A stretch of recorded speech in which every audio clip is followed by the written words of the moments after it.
மகாராஷ்டிராவில் காங்கிரஸ் மற்றும் பாரதிய ஜனதா கூட்டணியில் தொகுதி பங்கீட்டில் தொடர்ந்து இழுபறி நீடிக்கிறது. தனித்து போட்டியிட தயாராக இருப்பதாக காங்கிரஸ் அறிவித்துள்ளது. மகாராஷ்டிரா மற்றும் ஹரியானா சட்டசபை தேர்தல் அக்டோபர் 15ஆம் தேதி நடக்கும் என்று அறிவிக்கப்பட்டுள்ளது. கடந்த 15 ஆண்டுகளாக காங்கிரஸ் தேசியவாத காங்கிரஸ் கூட்டணியின் ஆட்சி நடக்கும் மகாராஷ்டிராவில் தற்போதைய தேர்தலுக்கு தொகுதி பங்கீடு பேச்சுவார்த்தையில் இழுபறி நீடிக்கிறது.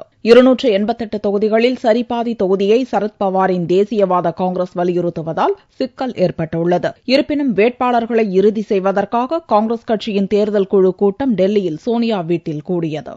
இக்கூட்டத்தில் மகாராஷ்டிர முதல்வர் பிருத்திவிராஜ் சவான், மாநில காங்கிரஸ் தலைவர் மாணிக்ராவ் தாக்கரே உள்ளிட்டோர் கலந்து கொண்டனர். கூட்டத்துக்கு பின் மாணிக்ராவ் தாக்கரே கூறுகையில், தேசியவாத காங்கிரஸ் தன் நிலைப்பாட்டை மாற்றிக்கொள்ளாவிட்டால் காங்கிரஸ் தனித்து போட்டியிட தயார் என்று கூறினார். एनसीपी जो कुछ बातों पर जो अड़ी हुई है, अगर ऐसे ही पोजीशन रही तो हमें अलग से चुनाव के लिए जाना पड़ेगा, लेकिन हमारी कोशिश है कि हम एक साथ जाए. उसके लिए चर्चा जो है हाईकमान की तरफ से वो ये हमारी उम्मीद है. लेकिन जिस तरीके से एनसीपी अड़ी हुई है कुछ बातों के ऊपर, हम समझते कि वो ठीक नहीं है, फिर हमें अकेले चुनाव के लिए जाना पड़ेगा. இன்னொரு அணியான பாரதிய ஜனதா சிவசேனா கூட்டணியிலும் தொகுதி பங்கீட்டில் இழுபறி நீடிக்கிறது. இதனால் 25 ஆண்டுகால சிவசேனா பாரதிய ஜனதா கூட்டணி உறவில் முறிவு ஏற்படும் சூழல் உருவாகியுள்ளது. ஞாயிறன்று நடக்கும் பாரதிய ஜனதா ஆட்சி மன்ற குழுவில் இறுதி முடிவெடுக்கப்படும் என்று எதிர்பார்க்கப்படுகிறது.